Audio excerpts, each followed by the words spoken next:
Salut, je suis très content de vous retrouver après cette longue absence. J'espère que vous avez été plus régulier avec votre apprentissage du français que moi avec cette chaîne YouTube, parce que c'est vrai qu'il n'y a pas eu beaucoup d'activités ces 3 derniers mois.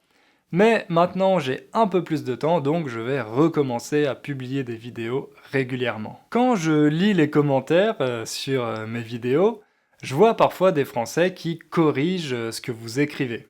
Alors, on peut penser que ces Français sont bienveillants.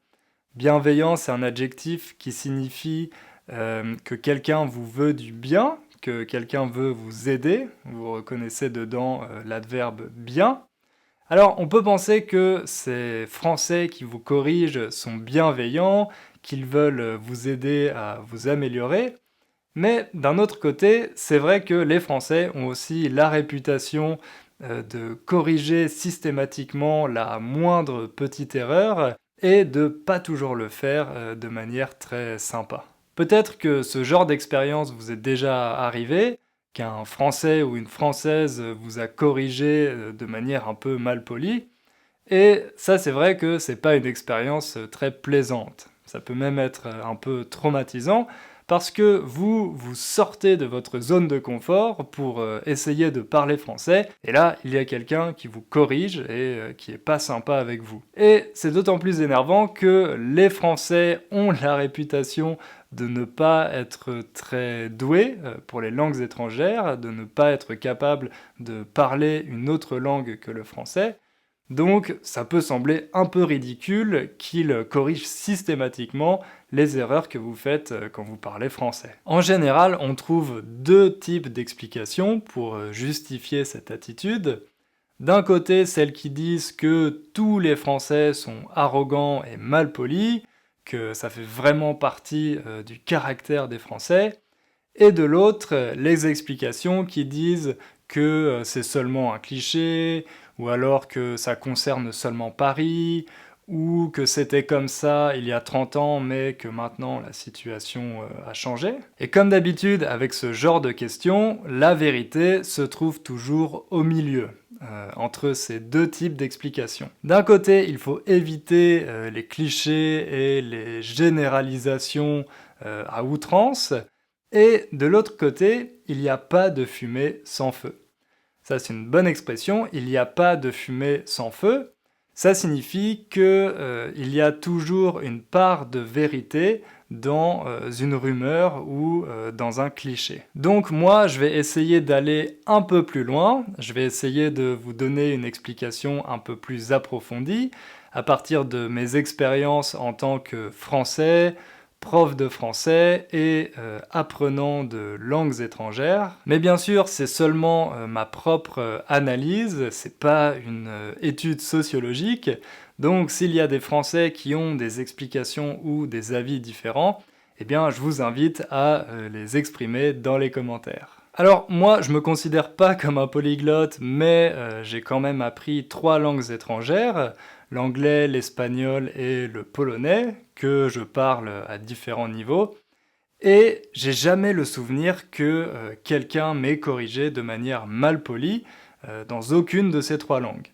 Bien sûr, mes profs à l'école corrigeaient mes erreurs, mais à part ça, vraiment, ça m'est jamais arrivé que quelqu'un me corrige sans que je l'aie demandé et de manière malpolie. Par exemple, pendant mes études, j'ai fait un stage à Londres dans un label de musique, et à cette époque, mon anglais était pas encore super, mais tous mes collègues étaient très sympas avec moi, ils me parlaient normalement, ils faisaient comme si je m'exprimais de manière très claire, ils me demandaient presque jamais de répéter, alors que je suis sûr qu'ils comprenaient pas vraiment tout ce que je disais, mais ils étaient toujours très polis avec moi. Par exemple, ils faisaient jamais ce que les gens font parfois avec vous quand ils vous comprennent pas, où ils froncent les sourcils, comme ça s'appelle froncer les sourcils. Eh ben, mes collègues ont jamais fait ça avec moi, ou en tout cas, ils l'ont fait de manière tellement discrète que je l'ai pas remarqué. Et c'est la même chose avec le polonais. En fait, c'est encore pire parce que quand je suis arrivé en Pologne, je parlais pas un mot de polonais, Donc j'ai vraiment commencé de zéro. Et au début, même si je parlais comme un enfant de 3 ans, tout le monde me traitait normalement, tout le monde se comportait comme si ce que je disais était parfaitement clair, et personne ne me faisait sentir que je faisais des erreurs ou que mon niveau de polonais n'était pas bon. Au contraire, les gens étaient toujours très positifs et très encourageants. Alors, pourquoi c'est différent avec les Français? Déjà, il faut savoir que les Français ne corrigent pas seulement les étrangers, en fait, ils adorent aussi se corriger entre eux. Par exemple, vous connaissez sûrement ce mouvement sur Internet qu'on appelle les nazis de la grammaire. Ces gens qui s'amusent à corriger toutes les petites erreurs dans les commentaires, dans les posts, etc. Eh bien, en France, ce groupe était vraiment très influent, en tout cas il y a quelques années, parce que depuis ça s'est un peu calmé. Ce qui est drôle, c'est que souvent, quand quelqu'un corrige une faute, c'est parce que cette personne faisait la même faute avant et que quelqu'un l'a corrigée, et donc à son tour, elle se transforme en nazi de la grammaire.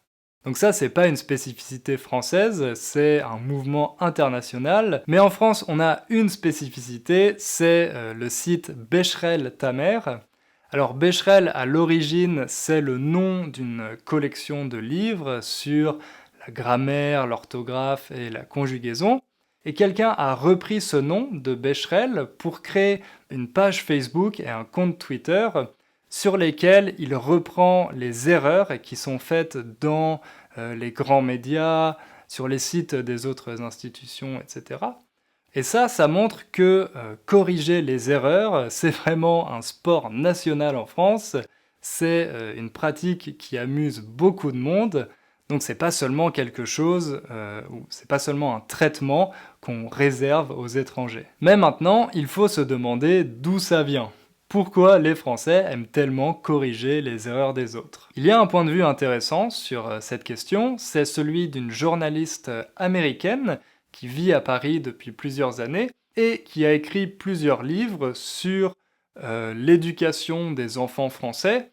Alors, elle n'a pas fait une étude sociologique détaillée sur tout le territoire français, donc c'est plutôt subjectif. C'est vraiment tiré de son expérience à Paris et des personnes qu'elle a rencontrées, mais elle a quand même fait quelques observations qui sont assez pertinentes. Par exemple, elle écrit que les enfants français ne sont pas vraiment considérés comme des enfants, mais plutôt comme des petits adultes. On attend d'eux qu'ils se comportent d'une certaine manière.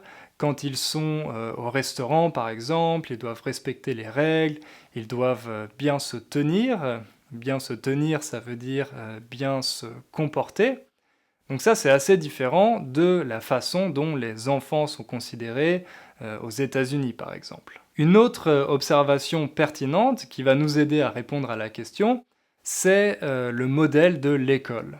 En France, c'est vrai que l'école met beaucoup l'accent sur la forme et parfois un peu plus que sur le fond.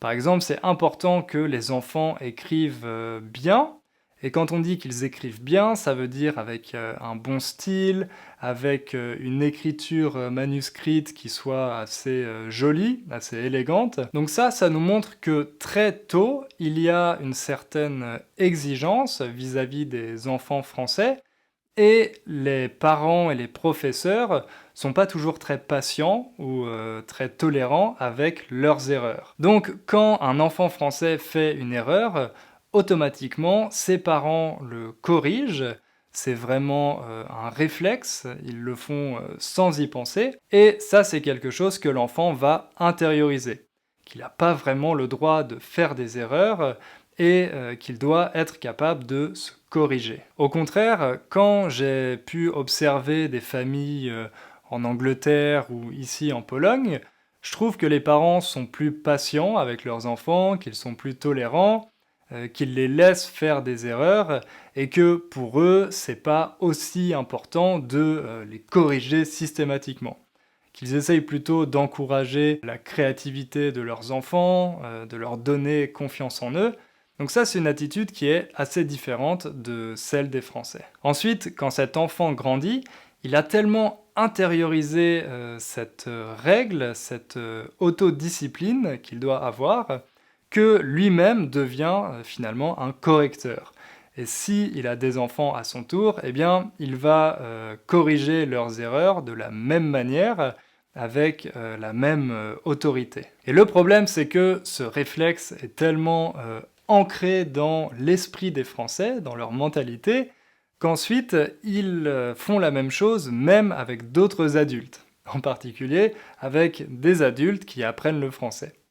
Quand ils entendent une erreur, automatiquement, ils vont la corriger, avant même de se demander si c'est pas quelque chose de mal poli. Et puis enfin, si on prend du recul, si on prend un peu de distance, il y a aussi des raisons qui sont plutôt historiques et culturelles. Déjà, la France est une terre d'immigration.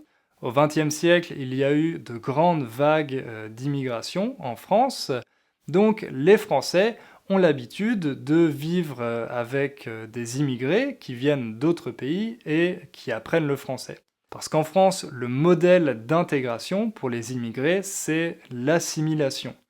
On considère que les immigrés doivent apprendre le français et leur identité, leur langue maternelle, leur culture d'origine, c'est quelque chose qui n'est pas très important et qu'ils doivent garder dans leur sphère privée. Je ne dis pas que c'est bien ou mal, mais simplement que c'est le modèle d'intégration en France, l'assimilation. Ce qui fait que quand un Français entend un immigré qui vit en France depuis quelques années et qui fait des erreurs de français, eh bien, il a l'impression que cette personne ne fait pas d'efforts pour s'intégrer, qu'elle essaye pas vraiment d'apprendre la langue, et puis même peut-être qu'elle ne respecte pas la France. Bien sûr, tout ça, ce sont des considérations qui sont basées sur de l'ignorance, parce que, de l'autre côté, il n'y a pas beaucoup de Français qui ont vécu l'expérience d'émigrer, de s'installer dans un autre pays.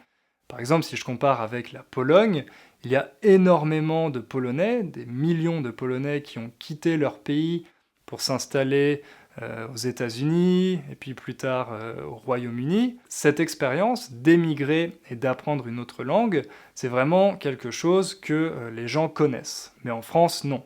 En France, en général, on naît en France, on grandit en France, on part en vacances en France et on meurt en France. Donc, on ne fait jamais vraiment l'expérience de déménager dans un autre pays et de devoir apprendre une autre langue. Et à cause de ce manque d'expérience, les Français ignorent à quel point c'est difficile d'apprendre une langue étrangère et ils ignorent que pour apprendre, eh bien, il faut d'abord faire beaucoup d'erreurs. Parce que si quelqu'un vous corrige d'une manière mal polie quand vous parlez français, parce que vous avez fait une petite erreur, un le à la place d'un la par exemple, vous pouvez être sûr que cette personne ne connaît pas d'autre langue que le français et qu'elle réagit comme ça simplement parce qu'elle ne connaît pas la difficulté d'apprendre une langue étrangère. Donc essayez de ne pas le prendre personnellement, de ne pas vous vexer, de ne pas être triste à cause de cette remarque. Dites-vous simplement que cette personne est un peu ignorante et essayez d'avoir de la compassion pour elle. Et surtout, ne vous découragez pas. N'abandonnez pas l'apprentissage du français à cause de ce genre d'expérience négative. Voilà, j'espère que ma réponse était intéressante, satisfaisante. Si vous avez des questions ou si vous êtes français et que vous avez des remarques, n'hésitez pas à les partager dans les commentaires. Et pour ne pas rater les prochaines vidéos, n'oubliez pas de vous abonner à la chaîne. Merci et à bientôt.